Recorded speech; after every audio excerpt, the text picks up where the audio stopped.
सिंधुदुर्ग जिल्ह्याच्या विकासाला प्राधान्य देत कोणतेही काम रखडू दिलं जाणार नाही अशी ग्वाही खासदार नारायण राणे यांनी कुडाळ इथं आयोजित कार्यकर्त्यांच्या भेटी दरम्यान दिली। सुमारे 3 महिन्यानंतर कुडाळ दौऱ्यावर आलेल्या राणे यांनी कार्यकर्त्यांशी संवाद साधत विविध विकास कामांचा आढावा घेतला। यावेळी शासकीय योजनांअंतर्गत प्रलंबित असलेली तसंच नव्याने प्रस्तावित करण्यात आलेली विकास कामं, स्थानिक प्रश्न आणि निधी संदर्भातील बाबींवर चर्चा करण्यात आली। कार्यकर्त्यांकडून प्राप्त झालेले विविध विकास कामांचे प्रस्ताव जिल्हाधिकाऱ्यांकडे सादर करण्यात येणार आहेत।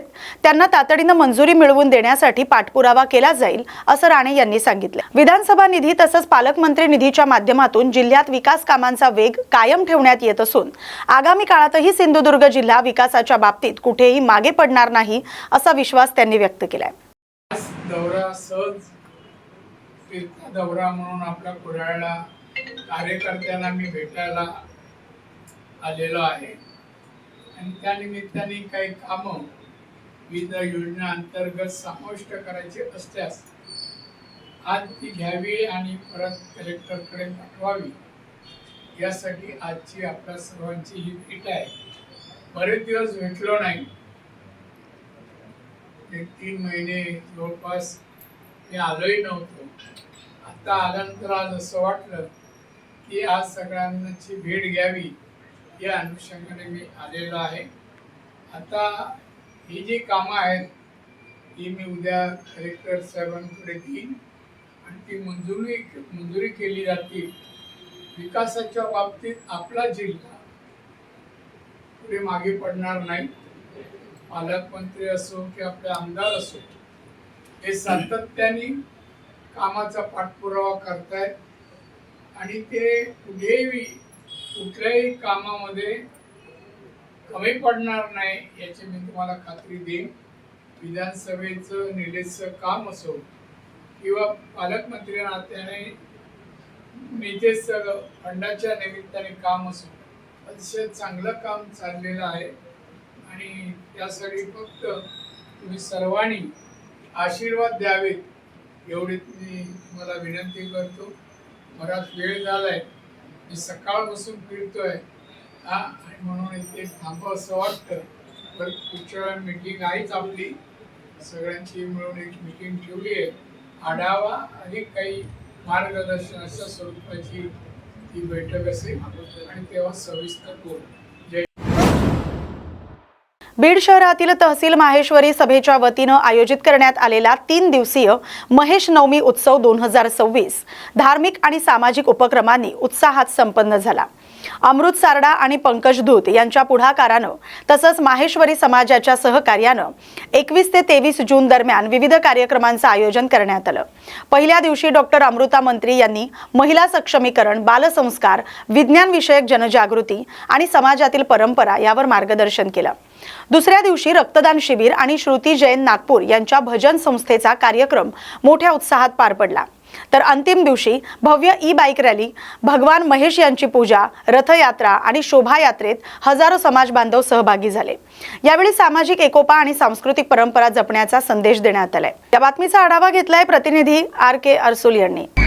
महाराष्ट्रातील नागपूर येथील काही कलावंत माझ्या समोर बसलेले आहेत, आपण त्यांच्याशी चर्चा करणार आहोत। न्यूज मराठी 24/7 या मराठी चॅनलच्या माध्यमातून आपले हार्दिक स्वागत। नमस्कार, आपलं नाव काय? नमस्कार, मी श्रुती जैन। आपला योग कसा आला या कार्यक्रमानिमित्त बीडमध्ये? ॲक्च्युली मी भजन क्लबिंगचे नवीन आता शोज सुरू केलेत आणि माझे जे काही इंस्टाग्राम रील्स आहेत ते लोकांपर्यंत पोस्ट आहेत। तर तसंच इंस्टाग्रामवर पूर्ण प्रसिद्ध आहात म्हणजे? हो, इंस्टाग्राम। किती फॉलोअर्स आहेत तुमचे आतापर्यंतचे? माझे 30,000 फॉलोअर्स आहेत। किती वर्षापासून गायन करता आपण? मी 6 वर्षाची होती तेव्हापासून। आपण कोणती पदवी घेतली? संगीत विशारद वगैरे आहात का? माझं संगीत विशारद आणि MA पण झालं।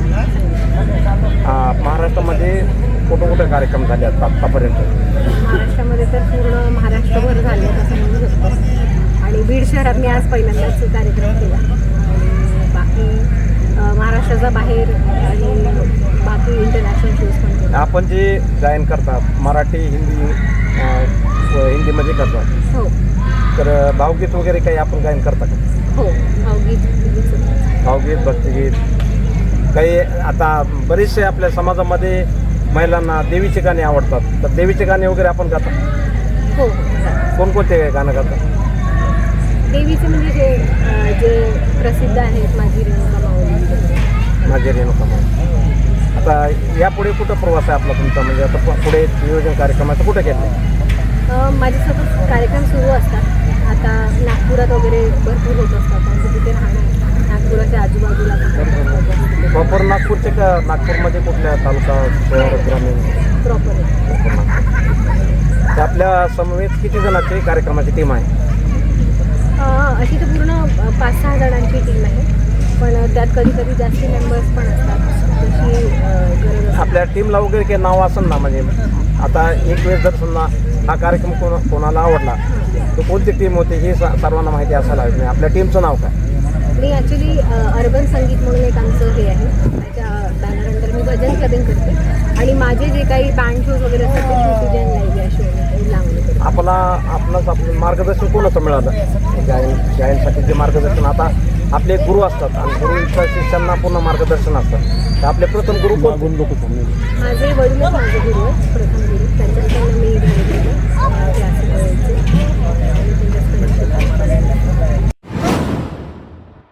सिंधुदुर्ग जिल्ह्यातील कणकवली तालुक्यातील फोंडा घाट येथील विद्यानगर परिसरात 4 घरांना अचानक तडे गेल्याची घटना घडली. मध्यरात्री घडलेल्या या प्रकारामुळे परिसरात भीतीचं वातावरण निर्माण झालं. सुरुवातीला भूकंपाचे धक्के बसल्यानं हा प्रकार घडल्याची चर्चा होती, मात्र कोणताही मोठा आवाज किंवा स्पष्ट भूकंपाचे हादरे जाणवले नसल्याचं स्थानिक नागरिकांनी सांगितलंय. घटनेची माहिती मिळताच प्रशासनानं तातडीनं घटनास्थळी धाव घेत प्रांताधिकारी आणि कणकवली तहसीलदार यांनी नुकसानग्रस्त घरांची पाहणी करून परिस्थितीचा आढावा घेतला. या घटनेमागील नेमकं कारण शोधण्यासाठी भूगर्भशास्त्रांची मदत घेतली जाणार आहे आणि त्यांच्या अहवालानंतरच वस्तुस्थिती स्पष्ट होणार असल्याची माहिती प्रशासनाकडून देण्यात आली. आज फोंडा गावातील काही घरातून तडे गेल्याबाबतच्या बातम्या प्रसारमाध्यमामध्ये आलेल्या होत्या. त्या अनुषंगाने या ठिकाणी पाहणी करता साधारणतः 4-5 घरांना तडे गेल्याचे या ठिकाणी दिसून येतं. पण नागरिकांशी चर्चा करता सदरचे तडे हे नेमके कोणत्या कारणामुळे गेले याची काही नेमकी खात्री होत नाही. सदरचे तडे जे आहेत ते काल रात्री साधारणतः 12च्या दरम्यान गेल्याबाबत लोकांचं मत आहे. पण भूकंप सदृश अशी कुठलीही घटना किंवा अशी कुठलीही बाब जाणवली नसल्याचं नागरिकांनी सांगितलेलं आहे. त्यामुळे या अनुषंगानं जिल्हा कार्यालयातील भूगर्भशास्त्रज्ञ जे आहेत त्यांच्यामार्फत या जागेची पुन्हा एकदा पाहणी करून या घटनेमागचं नेमकं कारण काय आहे याची शहानिशा करण्यात येत आहे. सिंधुदुर्ग जिल्ह्यात गेल्या 2 दिवसांपासून सुरू असलेल्या संततधार पावसाचा फटका मुंबई गोवा महामार्गालाही बसलाय. जाणवली परिसरातील एका कॉजवेवर मोठ्या प्रमाणात पाणी साचल्यानं वाहन चालकांना पाण्यातूनच जीव मुठीत धरून प्रवास करावा लागतोय. त्यामुळे अपघाताचा धोका वाढलाय, वाहतुकीचाही वेग मंदावलाय. पहिल्याच जोरदार पावसात महामार्ग प्राधिकरणाच्या नियोजनातील त्रुटी पुन्हा एकदा समोर आल्याची भावना वाहन चालकांनी व्यक्त केली. विशेषतः दुचाकीस्वार आणि लहान वाहन चालकांना अधिक सतर्कता बाळगत प्रवास करावा लागतोय. मोठ्या प्रवाशांनाही मोठ्या गैरसोयीचा सामना करावा लागतोय. छत्रपती शिवाजी महाराजांच्या गौरवशाली इतिहासातील सुवर्ण क्षण पुन्हा एकदा अनुभवण्याची संधी सिंधुदुर्गवासियांना मिळणार आहे. इतिहास संकलन समिती कोकण प्रांत आणि शिवप्रेमी सिंधुदुर्ग यांच्या संयुक्त विद्यमाने 27 जून रोजी कुडाळ येथील मराठा समाज हॉलमध्ये 352 वर्षापूर्वीच्या शिवराज्याभिषेक सोहळ्याचं भव्य पुनर्सादरीकरण करण्यात येणार आहे. रायगडवरील ऐतिहासिक शिवराज्याभिषेकाची हुबेहूब प्रतिकृती उभी करून त्या काळातील सरदार, उमराव आणि राजदरबाराचं वातावरण साकारलं जाणार आहे. इतिहास संकलन समितीचे उपाध्यक्ष रविराज पराडकर शिवराज्याभिषेकाच्या ऐतिहासिक घटनांवर प्रकाश टाकणार आहेत. कार्यक्रमाचं उद्घाटन ज्येष्ठ इतिहास तज्ज्ञ डॉक्टर अरविंद जामखेडकर यांच्या हस्ते होणार आहे. नितेश राणे आणि निलेश राणे यांची देखील प्रमुख उपस्थिती लाभणार आहे. इतिहास संकलन समिती कोकण प्रांत आणि शिवप्रेमी सिंधुदुर्ग या दोघांच्या प्रयत्नातून हा भव्य दिव्य असा शिवराजाभिषेकाचा लाईव्ह कार्यक्रम 27 जून ज्येष्ठ शुद्ध त्रयोदशी या दिवशी मराठा समाज हॉलमध्ये पार पडणार आहे. आणि डोळ्याचं पारणं फिटवणारा आणि सर्वांना अभिमान वाटेल आणि एक अनुभव ज्या प्रत्यक्षात जो शिवराजाभिषेक झाला 353 वर्षापूर्वी तो तसाच्या तसा उभा केला जाणार.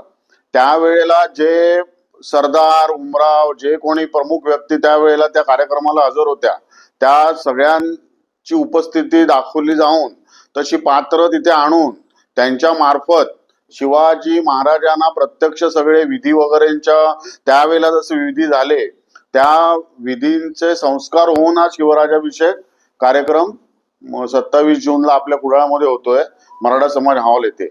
वेळ आहे संध्याकाळी 5:30 वाजता.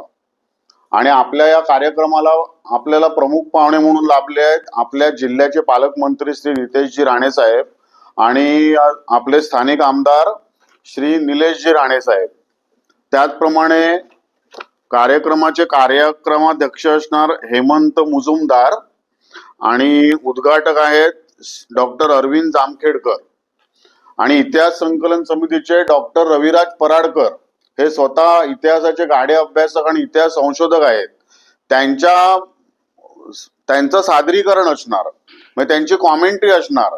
जे कोणी सरदार वगैरे किंवा ज्यांची उपस्थिती या शिवराजाभिषेकाला असणार त्यांची संपूर्ण माहिती, म्हणजे इतिहासातलं त्यांचं स्थान काय आहे, त्यांनी काय कार्य केलंय वगैरे वगैरे याची सगळी माहिती ते इत्थंभूत देऊन हा आपल्या डोळ्यासमोर प्रत्यक्ष शिवराजाभिषेक कार्यक्रम सादर करणार आहेत. आणि आपल्याला एक 350 वर्षापूर्वीच्या त्या प्रत्यक्ष घटनेचे एक प्रकारे अनुभव आपल्याला देण्याचा त्यांचा जास्तीत जास्त प्रयत्न असणार. या अगोदर सुद्धा त्यांचे असे कार्यक्रम झालेत, हा पहिला नाहीये, पण आपल्या कुडाळमध्ये हा पहिला आहे. तर आपण भाग्यवान आहोत की आपल्याला या तिथीनुसार शिवराजाभिषेकाची जी तारीख आहे ज्येष्ठ शुद्ध त्रयोदशी आणि 27 जून रोजी ती येते, त्या दिवशी हा कार्यक्रम आपल्या डोळ्यासमोर प्रत्यक्ष पार पडणार आहे. तर आपण जास्तीत जास्त सिंधुदुर्ग वासियांनी या कार्यक्रमाला हजेरी लावून या कार्यक्रमाचा अनुभव घ्यावा आणि शिवाजी महाराजांविषयीचा आपला जो अभिमान किंवा आपला जो आदर आहे तो अजून नक्कीच अनेक पटीने वाढेल हा कार्यक्रम बघितल्यानंतर, याबद्दल आम्हाला खात्री आहे. बीड जिल्ह्यातील केस तालुक्यातील टाकळी येथील विलास घुले हत्या प्रकरणात नाव समोर आल्यानंतर खासदार बजरंग सोनावणे यांचे पुत्र सौरभ सोनावणे यांनी सर्व आरोप फेटाळून लावलेत.